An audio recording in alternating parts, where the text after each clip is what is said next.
Probably not with the music. More towards you. Well, you can move it more towards you, right? I talk up.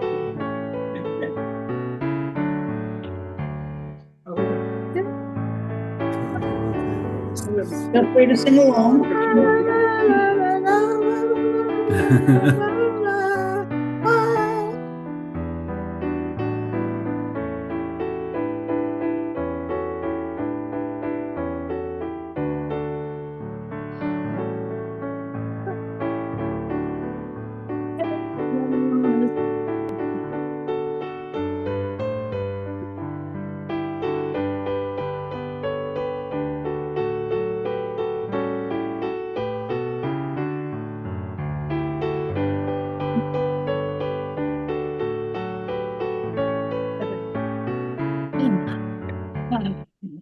Well, thanks to Joseph Taleda, pianist, for that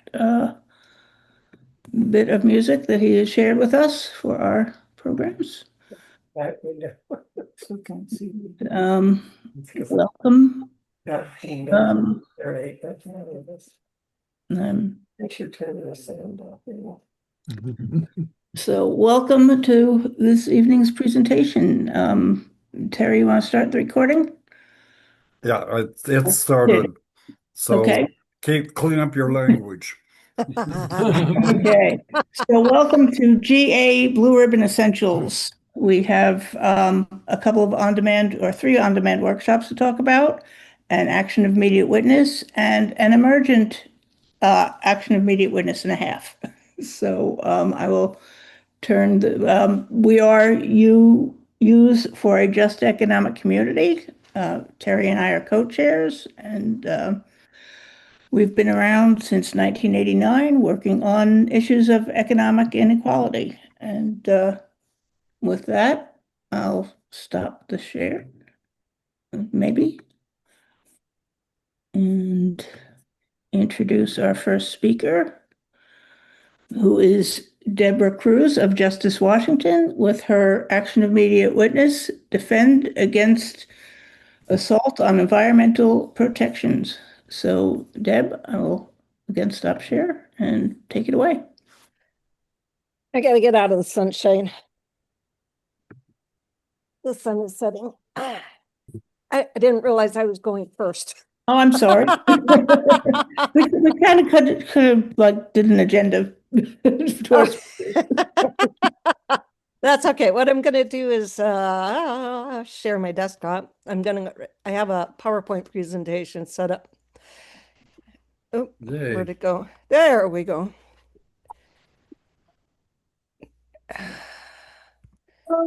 We got to go to. Oh, now it's different.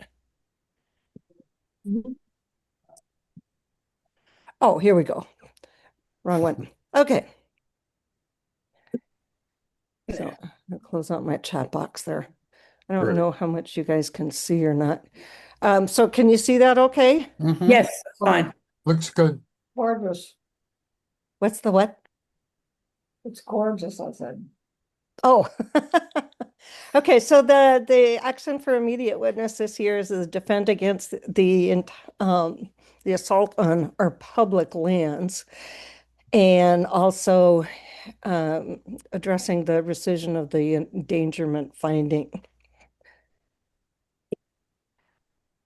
This whole thing came about because of Justice Washington and mine and Bellingham Unitarian Fellowships Association with Lummi Nation. We've had an ongoing relationship with them since, God, what, 2005? And in September, Master Carver Jewel James and Cecilia, which is J. Julius's foundation, got together and created and conducted a totem pole journey called the Way of the Mask campaign. As part of that journey, Okay, so the journey, the totem pole was carved and being gifted to the Lower Clellum, Elwha Clellum tribe for their work on the Elwha River, which had been the dams had been breached. And so now they're in the process of restoring the riverbeds and the river sides, and in order to facilitate the salmon returning. A problem is the state decided, well, we're going to go in and log Oh, and take down the trees, and it's like, wait a minute, what are you doing? We just went through all this trouble to get to breach the dams, and now you're going to take down the trees, which are essential, absolutely critical to salmon habitat. Um, and so the Lower Elwha Clellum have been doing a lot of work to restore the riverbanks and also to educate the state of Washington Department of Natural Resources that no, you don't cut down, you don't cut down our trees. And also it was also to help gather more people to be aware of the situation that's going on. The masks were carved and handed out to each of the hosting um, communities, and they all had different meanings and whatnot. And the big thing about this was that the whole message for the whole journey around the mass and the totem pole was Master Carver Jewel James calling out to defend or defeat or reject the rescission of the roadless rule.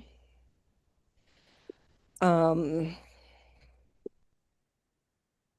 and the roadless rule basically protects certain federal lands from road construction, reconstruction, and other industrial kinds of activities.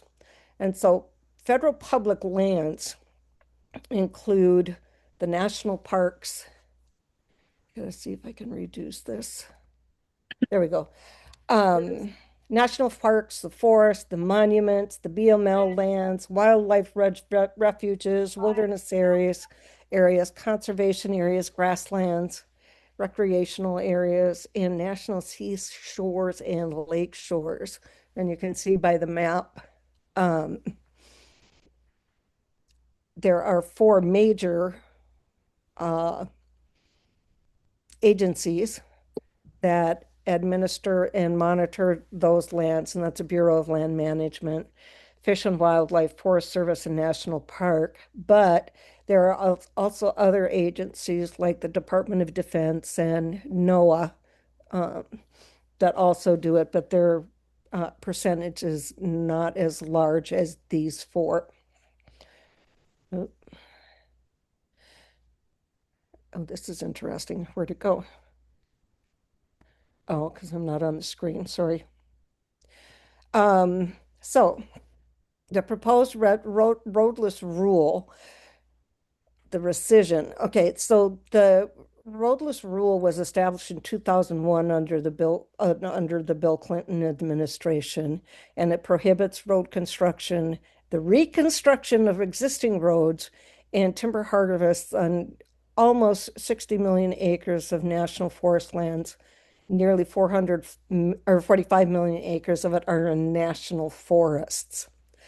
More than 95% of those forests or those lands are in 10 western states and includes roughly 2 million acres in Washington state, Oregon, in both Oregon and Washington, 15 million in Alaska, 4.5 million in California, and there's Montana, Wyoming, Nevada, Arizona, New Mexico, and Utah. And that's just within the western states. We'll talk about some of the other states in a few minutes. The other rule that has already been rescinded and was rescinded, I think, like on, oh yeah, May 12th, removes conservation as a priority use of BML public lands. The original rule put conservation on an equal footing with all of the economic interests. The rescission now says no, conservation is not. So that's another means of going in, or another barrier that's been removed from corporate interests and the current administration from going in and decimating our public lands.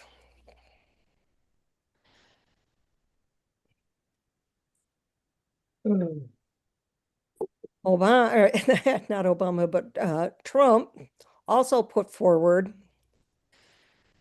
an executive order calling for the immediate expansion of American timber production. And this is going to increase logging, wholesale logging of federal forests. The one big beautiful bill, the OBA, requires a 75% increase in timber production in national forests and BML lands and authorizes new 20-year logging contracts. Great. It also directed agencies to use loopholes to skirt around the Endangered Species Act, which includes the recent change in defining harm, which used to include ecosystems, and they went through and they changed the definition, and it's only direct harm. That's now covered under the Endangered Species Act.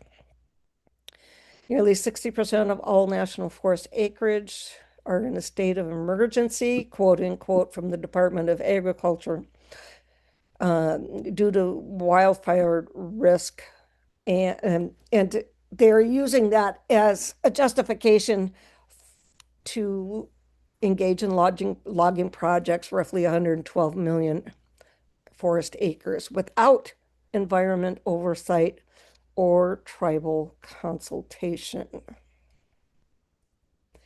So some of the areas that are being targeted right now include boundary waters in Minnesota, the Boundary Waters Canoe Area Wilderness has finally been defeated. We have been trying for decades to keep the mining industry out of there, and it has now been defeated both with the roadless rule and the public lands rescissions.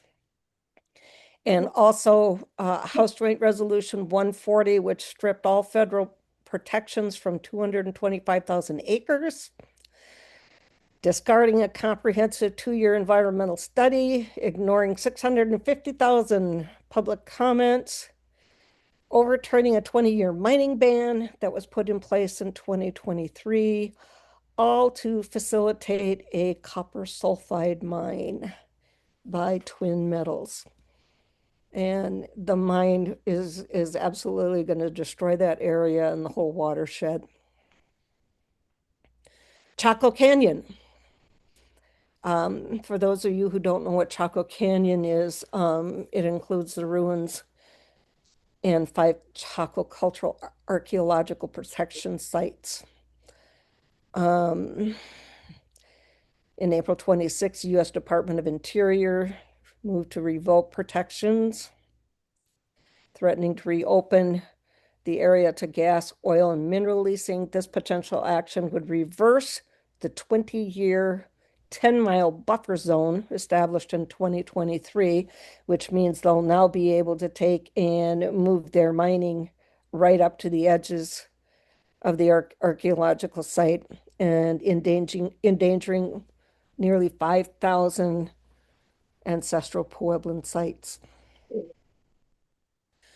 Oak Flat, I don't know if how many of you are familiar with Oak Flat, but that is an area in Arizona that they are planning on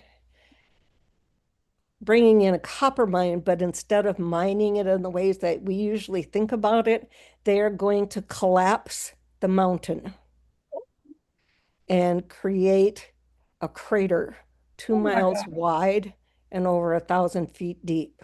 Oh my God. Yeah. And the San Carlos Apache tribes and other tribal nations have been fighting this for decades. And we're losing the battle. Oh no. And Apache Stronghold is a intertribal organization that has also been fighting this for literally decades. There is an appeal for House Resolution 6931 to save Oak Flat, and it would repeal the National Defense Authorization Act, which gave permission for the feds to transfer the lands over to Resolution Copper. So we're hoping something might come of that, but given the nature of both House and Senate, it's not likely that we'll be able to do that. And so we may lose that mountain altogether. That's terrible.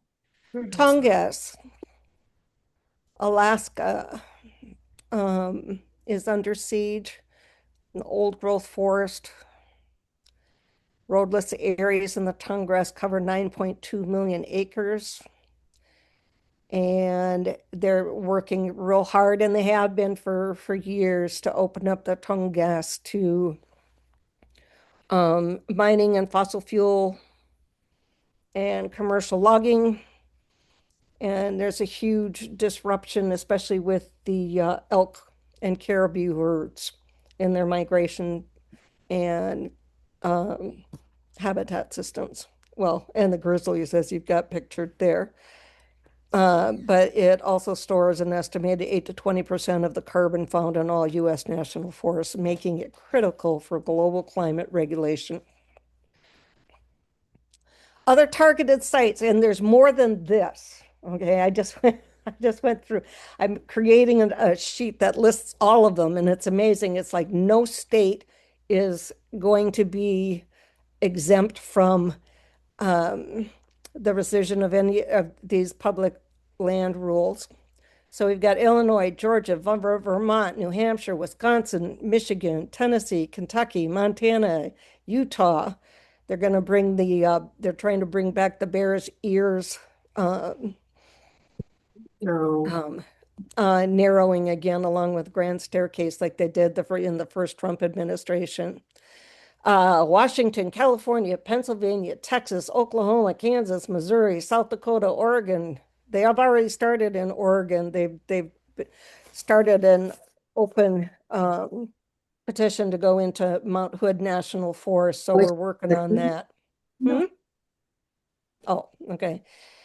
And then the two things we have to keep an eye on, oh, and North Carolina, is our outer continental shelf, which is up to 200 nautical miles from the coastline. We're seeing what's going on right now in the Gulf Coast and the expansion there.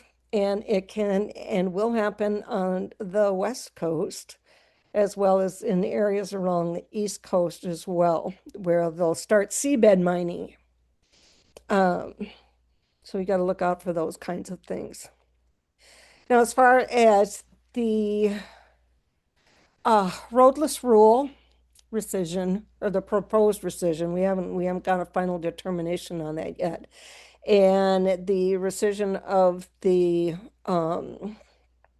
land conservation rule, or the public lands rule, the National Congress of American Indians have put out resolutions against both of the rescissions, as well as the affiliated tribes of Northwest Indians have both put out opposition to the rescissions of both those rules. The National Congress of American Indians is comprised of 574 federally recognized tribes, and the AT&I is comprised of 57 tribal governments from Oregon, Washington, Idaho, Montana, California, and Alaska. Now on to the endangerment finding. And this is all tied in together. The purpose of the endangerment finding was for regulating greenhouse gases under the Clean Air Act and setting emission standards so that the EPA could go in and take action when those standards were overreached. Huge, huge piece of climate change mitigation and reversal. The rescission, which has already been completed, now removes federal authority to regulate greenhouse gases. In that rescission, it also directly impacts tribes by removing funding for mitigation and exacerbating climate impacts on tribal subsistence, health, and infrastructure. It eliminates emissions regulations on vehicles, aircrafts, and power plants and their monitoring and reporting systems. And it's a pathway to rescinding requirements on other industries. The rescission also leaves rooms for the Department of Justice to actively file lawsuits against the state's greenhouse gas emission control programs because they will not be in compliance with the federal program. So the interrelationship between weakening and rescinding the public land rules and the endangerment finding, they legally support the administration's push to increase fossil fuel development and other extractive industry projects without environmental safeguards or accountability. It further undermines the efforts to prepare for and mitigate and combat climate change and the impacts on human and non-human communities, including food accessibility and security, record droughts and floods, sea level rise, intense change in weather patterns, and water accessibility and other water-related issues. And I'm sure there's a whole host more issues that could be added to that. Puts BIPOC communities already adversely impacted at greater risk of increased public health risks by allowing more pollutants in the air and their surrounding communities. In addition, removing forests that filter those pollutions. Impacts are going to be felt hardest in those communities living in and among and around the extractive mining industry, refining, and shipping sites and facilities.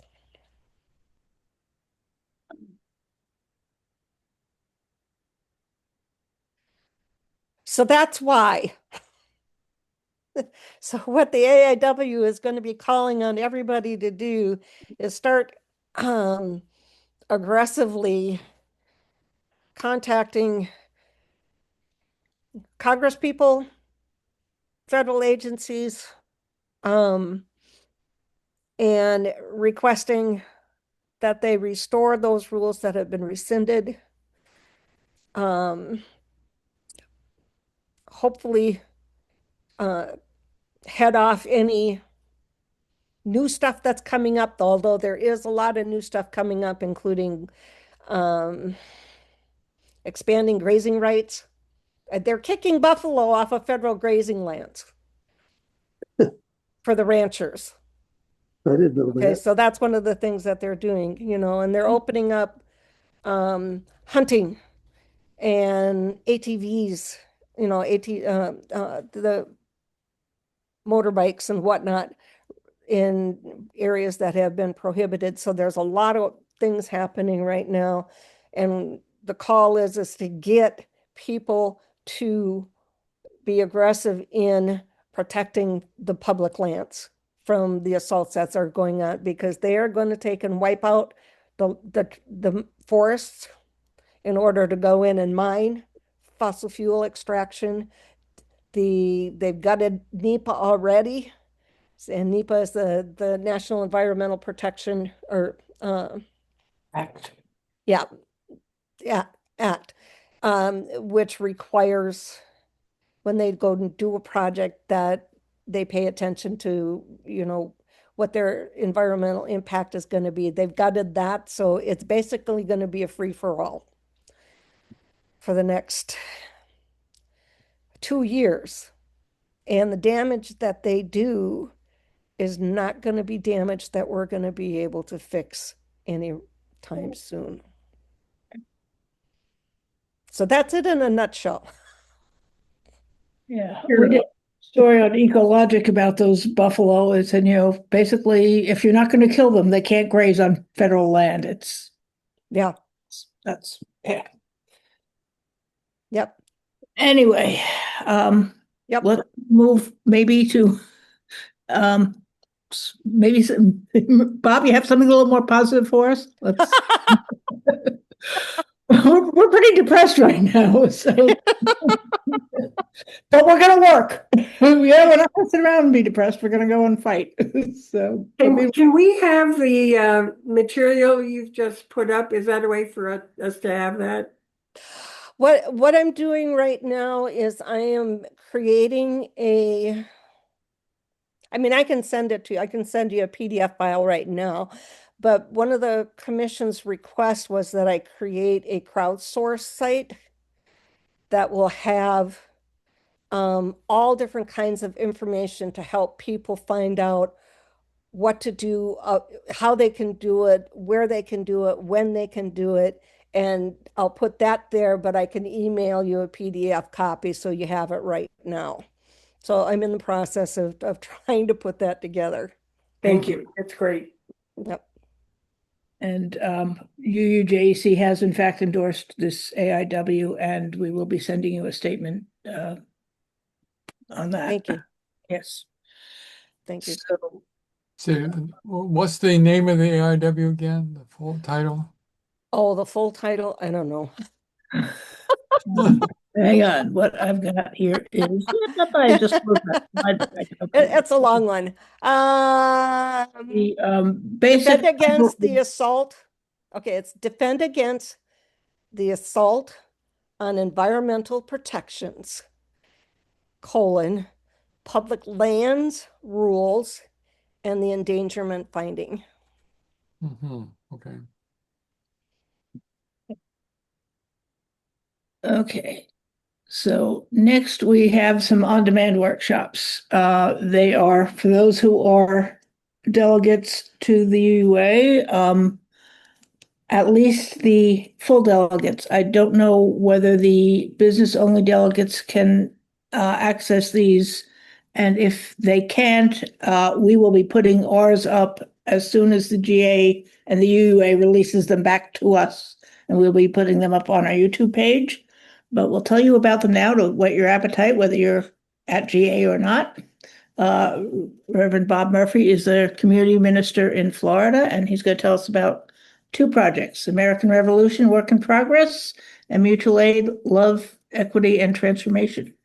So, Bob, take it away.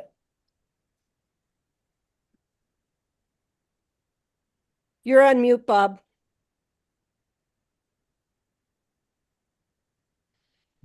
You're still on mute. So you should see on your screen a pop-up to unmute. I am. Okay, Now there you go. Now you can hear me. Yep. We've had major problems with this computer, and it just came back from the shop, about 2 hours ago. So we're trying to reestablish it here. A little bit primitive. I'm involved with two workshops on demand, and they both have to do in different ways with the theme of revolution. Certainly resistance to tyranny, but even more important, how do we build new ways of living? Unitarian Universalists often talk about the beloved community. They don't always explain what that would be or how we would get there, how it would work. So these two workshops really take a leap forward. And we talk about grassroots organizing and some related themes that are very important, especially for congregations. The first of the two workshops on demand is called American Revolution, Work in Progress. And there is some historical information presented, but we didn't want to do another Ken Burns special. As much as we appreciate Ken Burns and other historians, we didn't want to get too lost in the past, although there are some references to what happened back in 1776. What we wanted to say was that the Declaration of Independence really outlines some themes that are still important for Unitarian Universalists today and that are still worth fighting for. And we're talking especially about life, liberty, and the pursuit of happiness.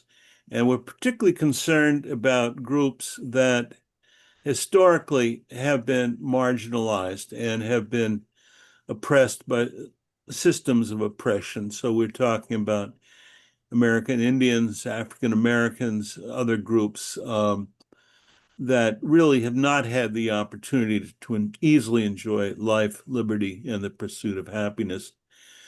And we say the American Revolution has always been a work in progress since July 4th, 1776.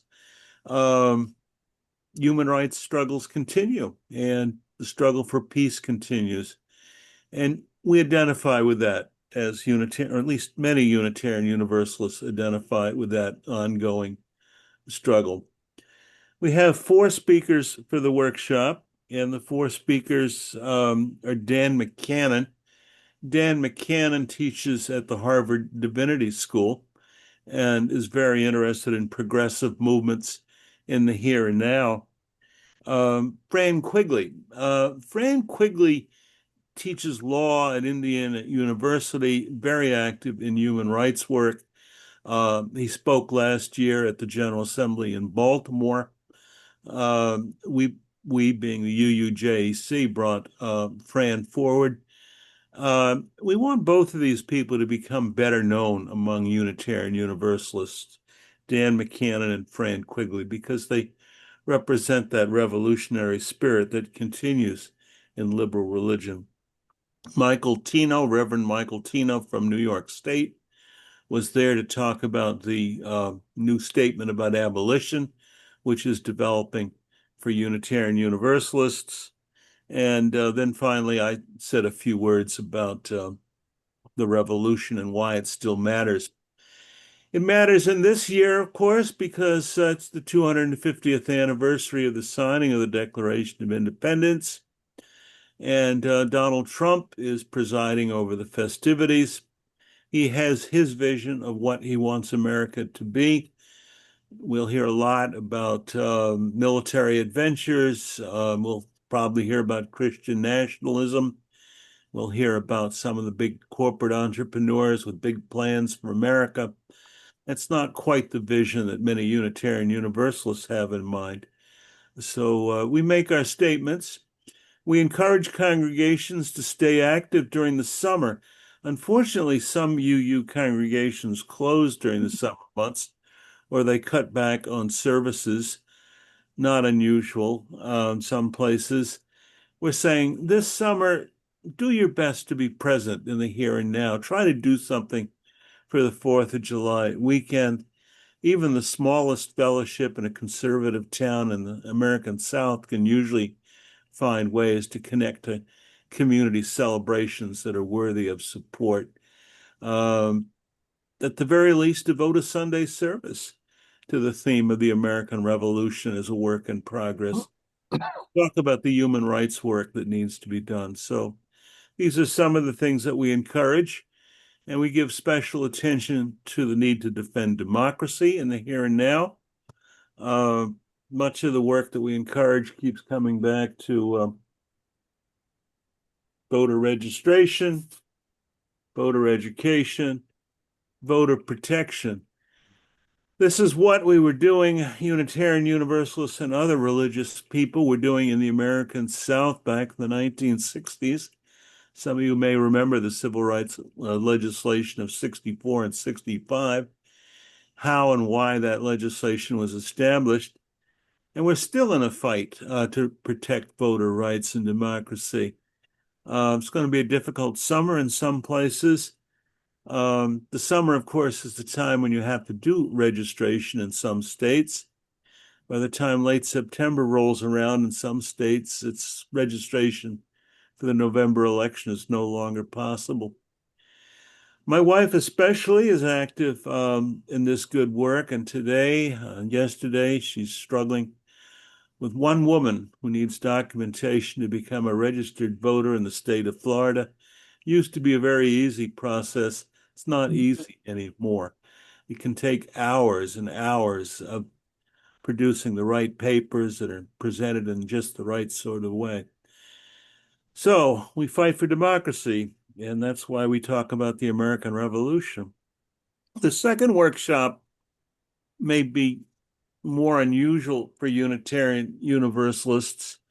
It's focused on mutual aid and mutual aid organizing, which is grassroots organizing, where the emphasis is on building community, building trust, building good working relationships, appreciating diversity, just getting people to know each other, to help each other. The mutual aid tradition has been around since prehistoric times, but provide a definition that may be helpful. You can write it down if you like. Mutual aid arrangements are voluntary, participatory, and equalitarian arrangements for the sharing of goods and services. So the key words: voluntary, participatory, equalitarian, and the production and sharing of goods and services. I'll give you some examples in a moment, but I'm sure many of you will think about how neighbors just help each other informally. It happens everywhere, but it particularly happens historically among marginalized groups. We talk about migrant workers, people. Scammers have learned how to exploit cryptocurrency. Cryptocurrency gets into the conversation. I won't even talk about that. Mutual aid has been very important in the historic African American churches, often emphasized as one of the reasons that the congregation exists, just so people can help each other. I'll give you 3 examples where I'm involved in mutual aid in Florida.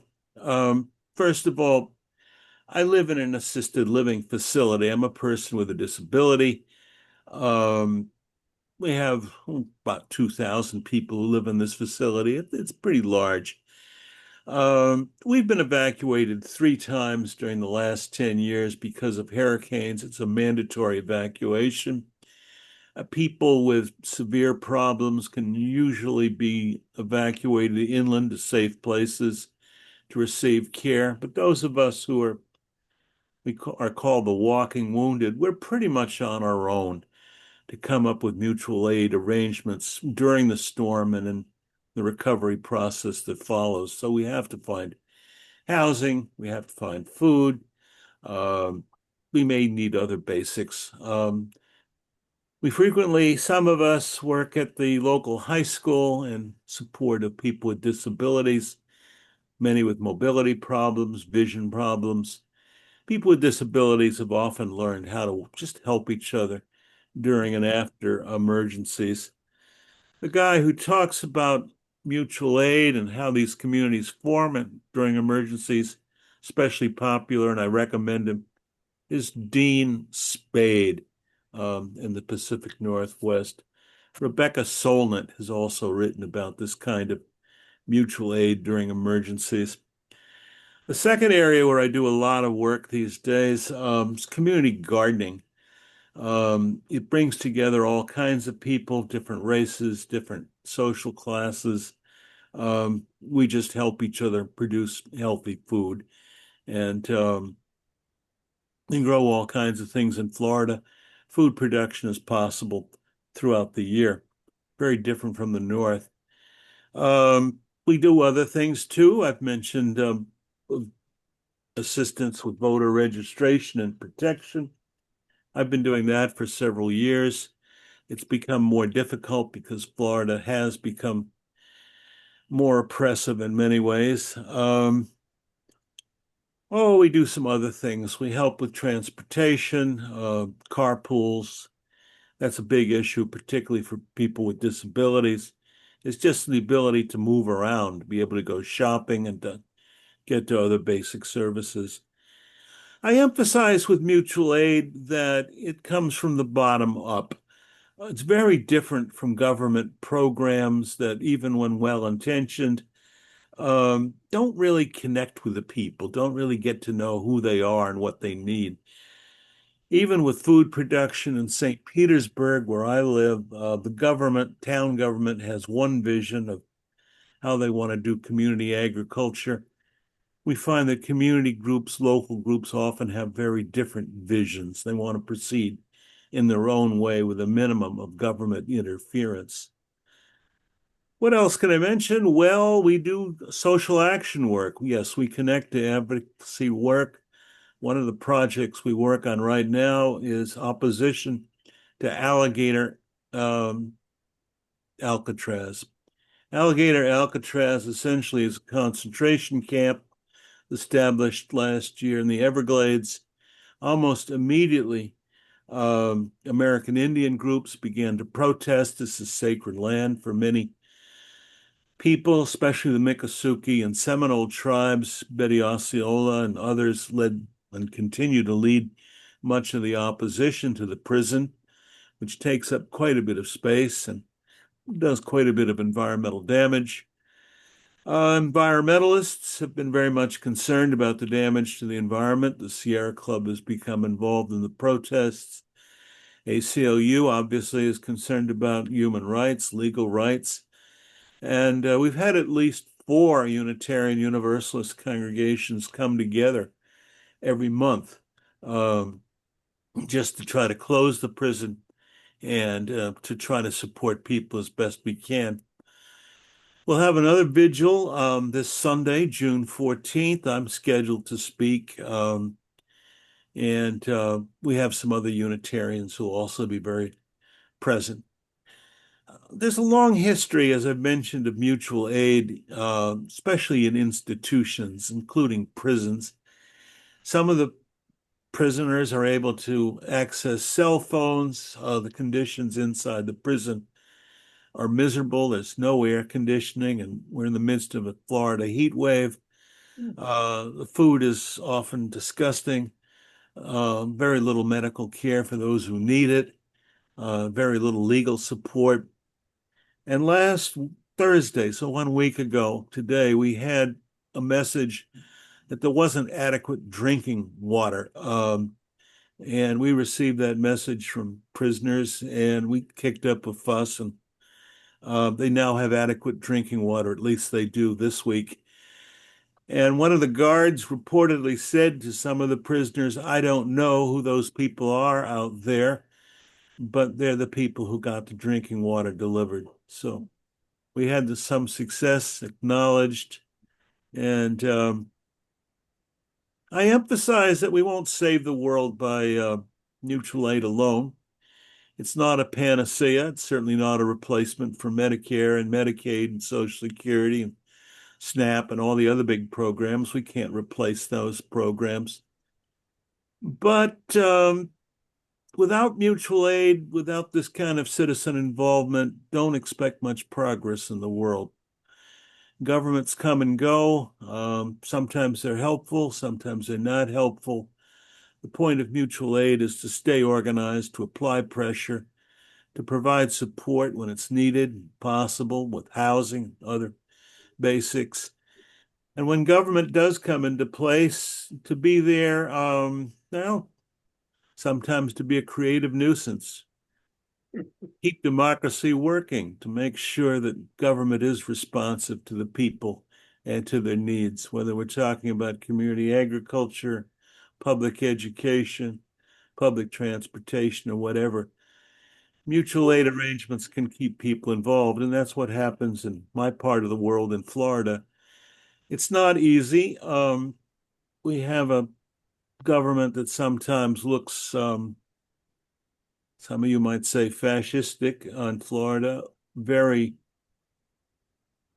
very difficult. It's a crackdown on diversity, equity, and inclusion programs in a variety of ways.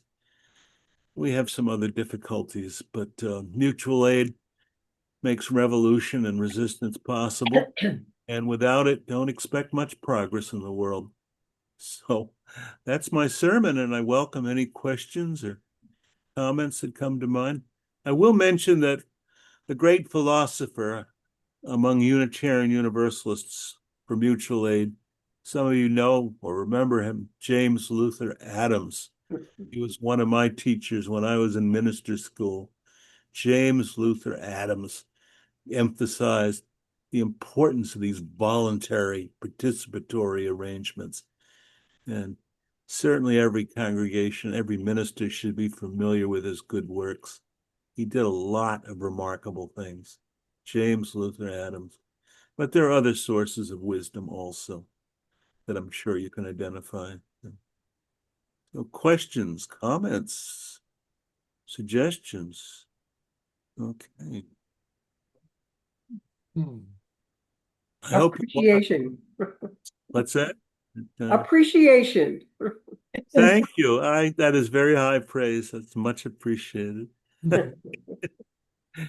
It's we've been doing this. I've been doing this kind of mutual aid organizing, and I came to Florida for this kind of organizing about 10 years ago, and I wanted to be in Florida because I figured this is on the front line for climate change and for some other problems, and it sure enough is. Oh, boy. Did you really know what you were getting into? I don't think I didn't. I thought Florida would be a little more progressive than it is, but the government has gone very far to the right. Sometimes it even out-Trumps Trump, if you can imagine that. That's a hard one. Yeah, anyway. Reading the Declaration, King George and King Donald are not all that different.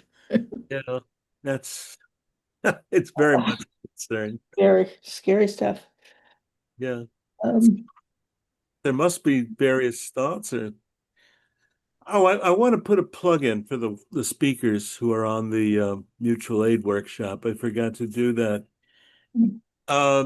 Waoki Davis, very active in disability rights work in California, I believe. No, Maryland. Also very active with equal access, which has long been supportive of mutual aid type organizing. There's a new book out on disability rights, which will be available certainly at the bookstore, and I even get quoted in it at one point. So I'm part of that movement. Oh, how else? Kevin Mann, active with Drum in California, and Elias Poor, active with organizing in Oregon, I believe. He's been very active with people who are houseless and migrants who don't have proper documentation. So we've got some good speakers on this panel discussion, this video, which is available on demand, different points of view. And we hope and expect that this video and the American Revolution video will be available after Labor Day, maybe sooner.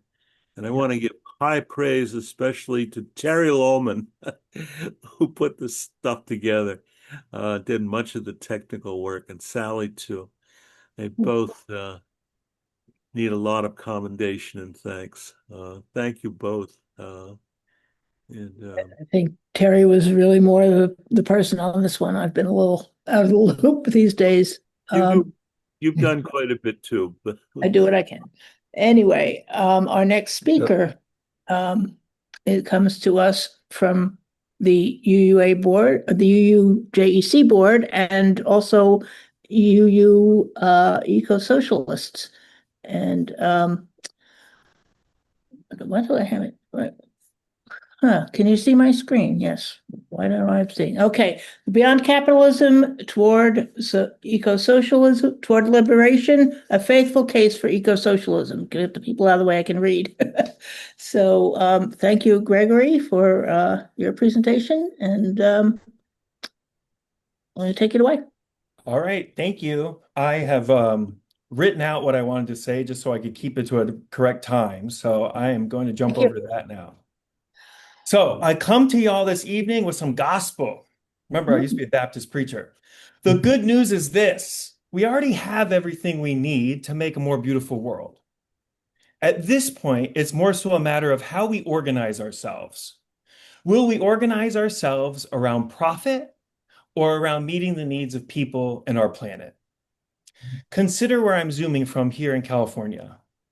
The working class of California produces the fourth largest economy on planet Earth, $4.1 trillion a year.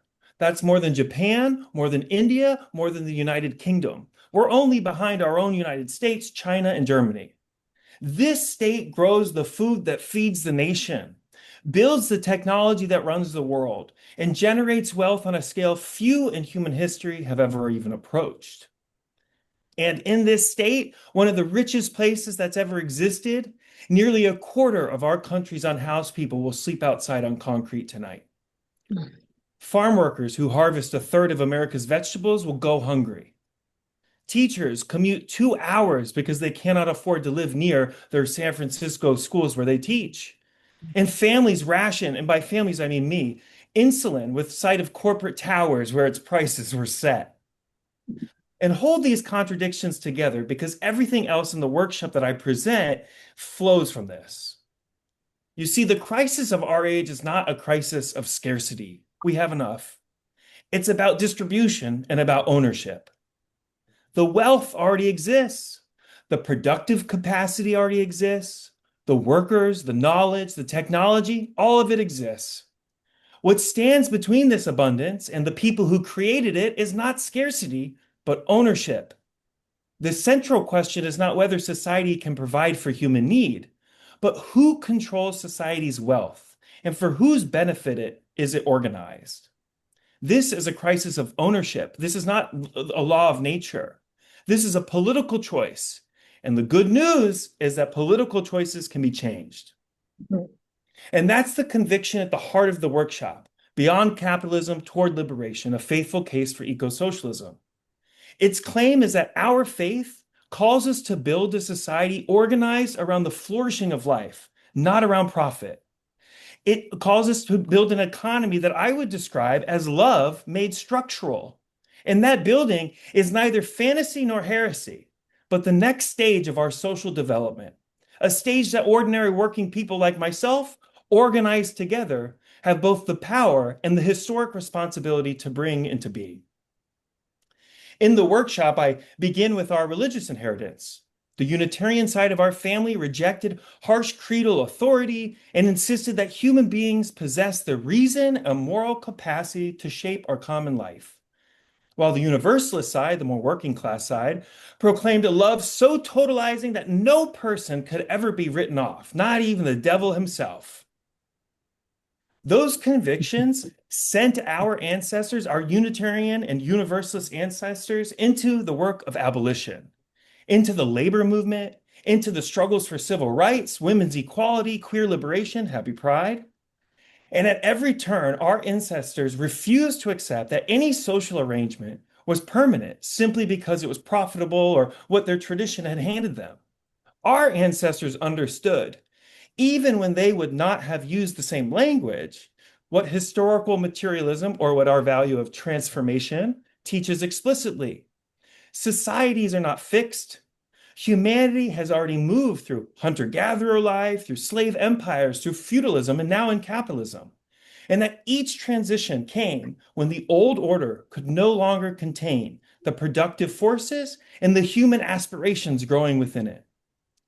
Our radical history is not a museum to be admired. It's a summons to be responded to towards this next just transition. I think we must look honestly at the system that we live under, not as the result of individual moral failings, but as a larger social order with its own logic. We socialists begin not with the choices of isolated orange individuals in power, but with the structures, the institutions, and the economic relationships that actually shape our lives, that put them in power. To understand the world as it is, we must examine the forces that organize society, distribute power, and determine whose needs are met and whose are ignored. Our current capitalist system divides society in two classes. A very small class who owns everything, all the things that we need to produce and to live and work. The factories, the warehouses, the office towers, the farm fields, the hospitals, the housing stock, the energy systems, and the land itself. The rest of us, including all of you, the overwhelming mass majority of us, own essentially none of it. And so we survive because we sell our labor power in exchange for a wage. But here's the open secret. Everything of value in our society was not created by the rich, but by the working class. It was created by nurses, by teachers, by farm workers, by coders, drivers, and cooks. And yet the wealth that labor creates does not flow to them. It goes to that tiny group of people at the top. Workers are paid for a portion of their value that they produce, but that remainder, the difference between what our labor creates and what our labor is paid, is taken as profits by the owners. Marx called the difference surplus value. You can simply call it unpaid labor, extracted every single day, and recognize that this extraction is not an abuse of the system, but the engine that fuels it. And that engine can never idle, because each capitalist competes against every other one. And a firm that does not grow is swallowed up by all the other ones. Capital is money advanced for the sole purpose of becoming more money.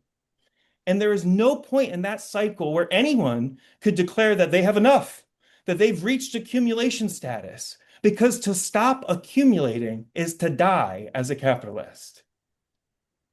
And this is why I want you to hold on to this phrase. Endless accumulation on a finite planet is going to get us killed, y'all. An economy that is structurally compelled to grow forever collides with our Earth that cannot maintain that. And there's no amount of green branding or carbon offsetting that can repeal that contradiction. No matter how short your shower is, that's not going to change the system. Because the drive to expand is not only a policy preference of bad executives, but it's the law of motion itself within capitalism.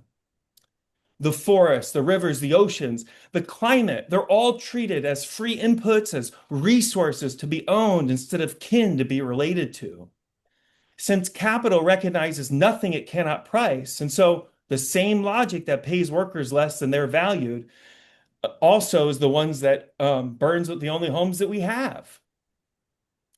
Now, notice the analysis here is different than maybe your typical liberal sermon where it's suggested that you use reusable shopping bags, or it's really your own personal carbon footprint that's the problem.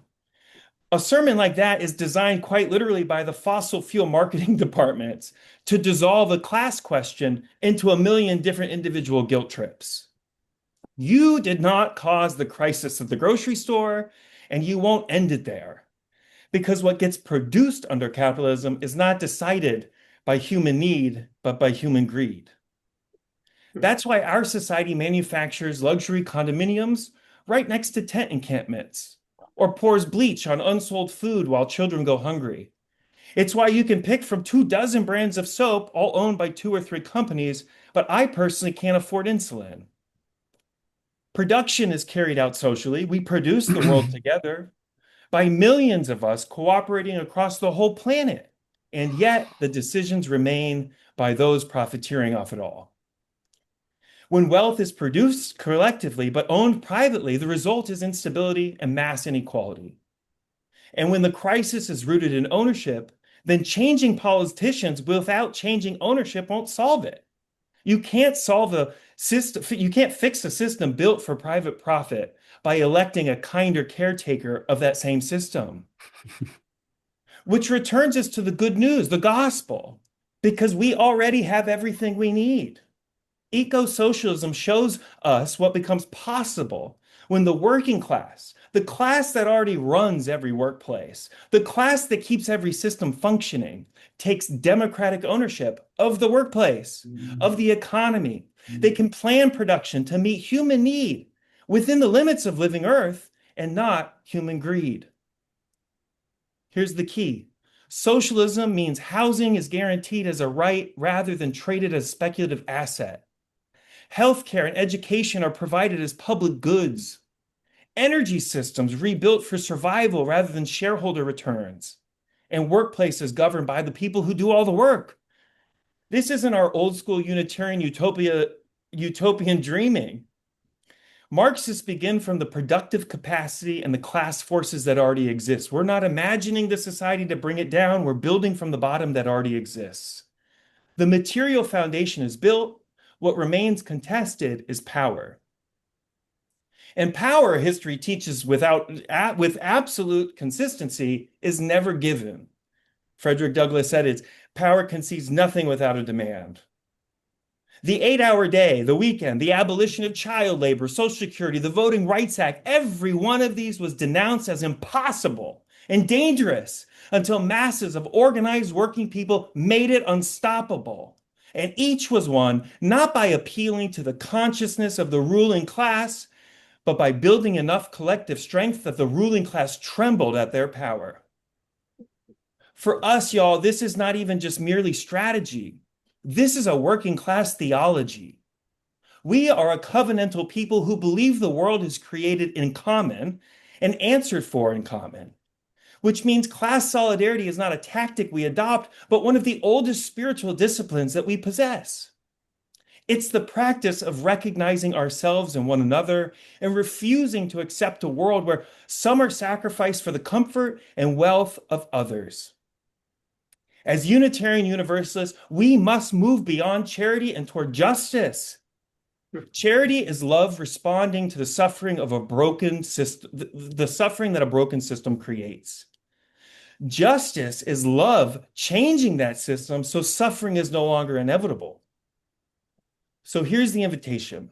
Come to the workshop to reflect on the tradition that raised us and the next stage it calls us toward. Come reason together without panic, without despair, about why endless accumulation on a finite planet cannot continue and doesn't have to. Come examine how the system actually works in its classes and its laws of motion, because clarity is the beginning of courage. And come ready to ask the question underneath all the others, which is, what does love require of us in this moment of time? Knowing that the answer is more than kindness. I think the answer is love made structural. And the answer is socialism. The future will not descend from markets on high. It won't be granted from the powerful. The future will be built by the organized working class and all who join them, choosing again and again life over profit, cooperation over domination, socialism over barbarism. We already have everything we need. What remains is to organize love and to build the structures that meet the needs of the people and the planet. And as Unitarian Universalists, it is our duty to love our neighbor as ourselves and to build a world where love our neighbor as ourselves is structurally made possible. And that is only possible through socialism. Yeah. Amen and blessed be. Thank you. Amen. Thank you, Gregory. We have a bonus. Well, any comments, questions before we move on? I hope that Gregory can get us a copy of the video. Yeah. Although I think you did a pretty good job of a preview. Well spoken. Yeah. Okay, our bonus tonight is an emergent AIW. That the deadline for emergent AIWs was the 7th, earlier this week, and what has come up was all eyes on Delaney Hall, and I'll give you a couple of moments about that. I have the draft here, which that's vigil songs in support outside ICE detention centers across America in solidarity with those on hunger strike, their families, and their supporters. On May 22nd, more than 300 people at Delaney Hall launched a hunger strike. Now, a few weeks before that, Mayor Ross Baraka and three congressional representatives went there to inspect the facility. The mayor is concerned that they're not following zoning laws and fire laws and so forth, and they got to do that too, even though they're a federal facility. And the representatives want to know what's there.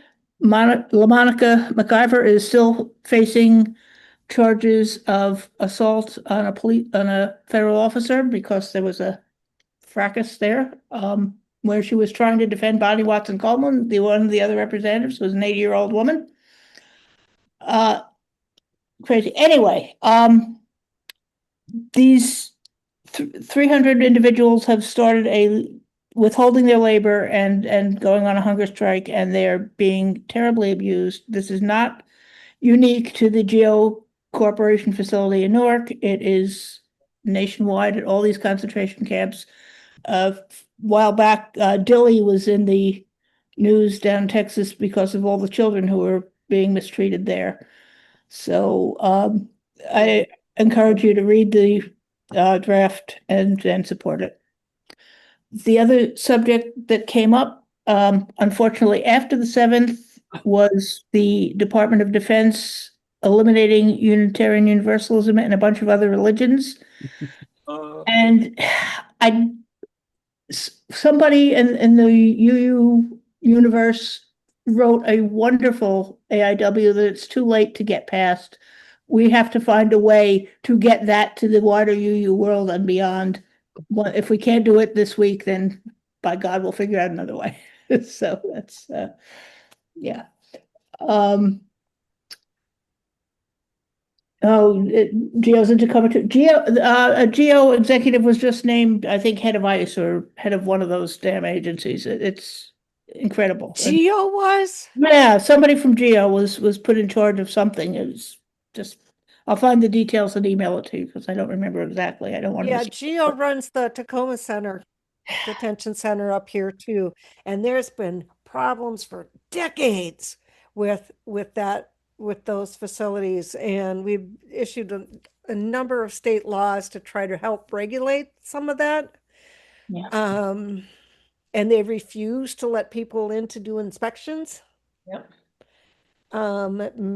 Yeah, a lot of the same horror stories that are happening in Delaney happen up here in Tacoma too.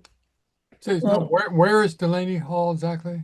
Delaney Hall is Texas. Newark. It's in the Newark. Iron Bound, right? In Oh. the industrial area. It's literally right next to the Essex County Correctional Center. Where'd you say it was?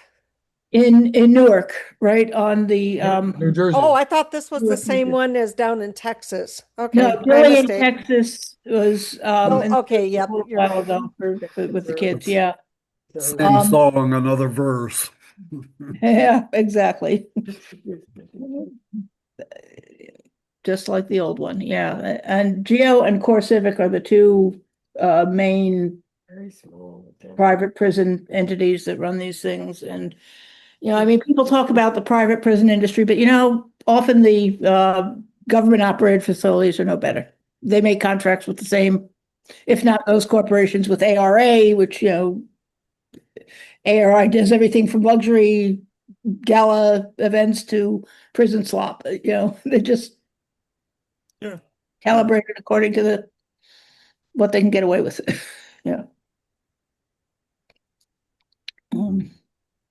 So one of the things the Action of Immediate Witness asks people to do is for those of us in the area to go out to Delaney Hall on Sunday afternoon. The GA closes about noon, 12:30 something. I'm a little nervous about that, given the repression that's been happening. I want to talk to Kathy at Pax Christi, who has been doing a wonderful job of leading the advocates there, and they have a great supply tent that they set up, which unfortunately was also attacked by the police. The state governor brought out she says, Delaney Hall has to close, blah, blah, blah. But when the protests happened, what does she do? Bring in the state police with the mounted police and the pepper bells and all the rest of the crap. It's she's a hypocrite, basically. And I don't want to get political about it, but yuck. Trying to see if I can grab a couple of my Delaney Hall pictures and show you the advocacy tent. Yeah, here this is. Citizens Bank in New Jersey has been financing ICE facilities, and people that are involved in Massachusetts are working to protest this. Just Yeah, to I've started to see remember. that. Interestingly, I was at my mom's assisted living facility and they had a program on bank fraud and it was given by Citizens Bank. And I didn't know about, luckily, I didn't know about this at the time because No. if I opened my mouth and it wouldn't have been a good thing. Anyway, but here's is this the sidewalk around that's the tent that they set up to support for the families, for the visitors. There's many 1,000 people in ICE detention in Newark Delaney Hall. The majority of them were the primary breadwinners in their household. Their families are left to try to pay the bills and put food on the table. Yep. So the mutual aid in action, right? Yes. Yeah. Yep. Your donations filled this cart and many others like it. Thank you. Please continue to help. The ridiculous standards for female visitors. Oh, Skirts shall extend to knee.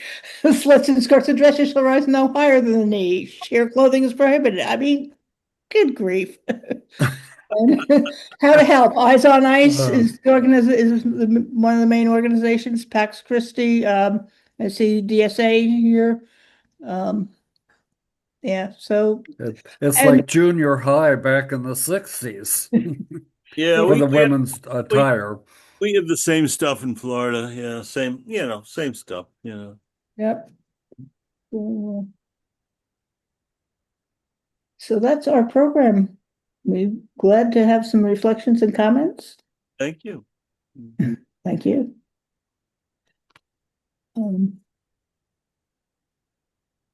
I will This should be well publicized sooner because it would affect who came to GA. I mean, this is very impressive what you all have done. And it makes GA look more attractive than I would ever have thought. So thank you. Thank you. Well, Thanks. next year's General Assembly, it's more of a traditional GA where people come together. So in the Silicon Valley, no less, California. So we're looking forward to that. San Organizing Jose. That's San interesting. Jose all the way. That'll be very interesting. That's where a lot of capitalism these days comes from, the Silicon Valley. Yep. I want to do a shameless plug for a different organization. Tomorrow evening, the Ida B. Wells Media Defense Network is a new group that's formed largely from BAI and Pacifica folks, but other media groups as well. We're showing the film, The Occupation of the American Mind, Israel's Propaganda War in the United States, and then having a book talk with Amaya Gelman from the Anti-Defamation League and the Racial State. That's tomorrow also at 8 p.m. And I'll put this link in the chat. It's no charge, sliding scale donations welcome, but come. That's the important thing. So, and I Can would you put like. up the closing slide?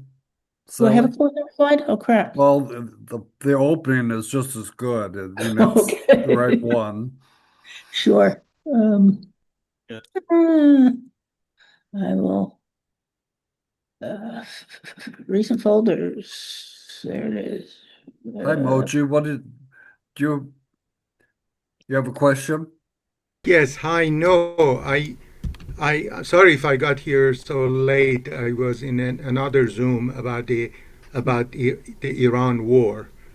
That's why I got here so late. And hi, Dick. Hello. And he was my host when I was traveling through Seattle. Oh, And so there is a project that if I can make a shameless plug for, certainly. it's called Minab, and oh, Deb is there too. Hi, Deb. Oh, and Mona. Mona is there. All right. Anyhow, this is a project that I began dreaming about on May 3rd, and I said, being a peace activist from Iran, I said, what if the people who built those horrible Tomahawk missiles that blew up that school in Minab in Iran, where all those girls and boys were killed, what if they began a project of and contributed to or participated in a Minab school memorial monument for peace.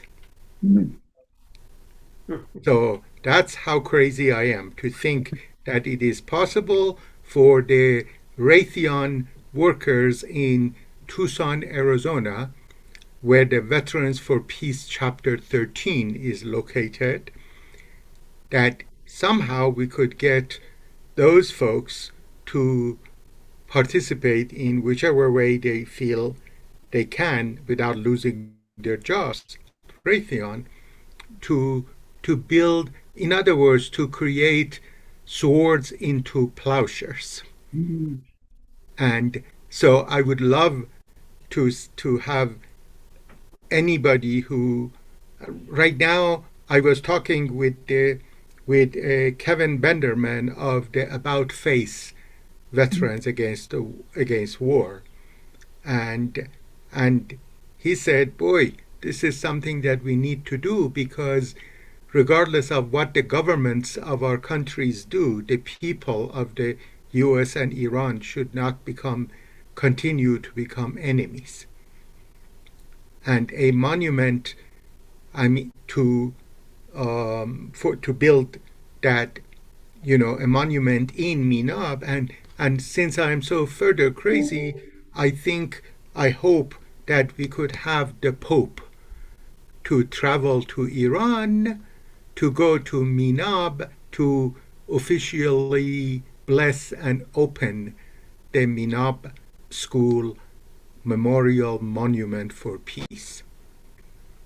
Great. So Please I'll do send the that. link. I'll send the link in the chat. Great, thank you. That would be wonderful. We will Thank you. certainly share that around. Wonderful. Thank you. From the Vatican. And one more thing I wanted to say before we leave is that the UUs for Just Economic Community will be having our annual meeting in July, as we generally do. It will be July 11th at 2 p.m. Eastern. Our speaker will be Danny Kane from the Institute of Local Self-Reliance.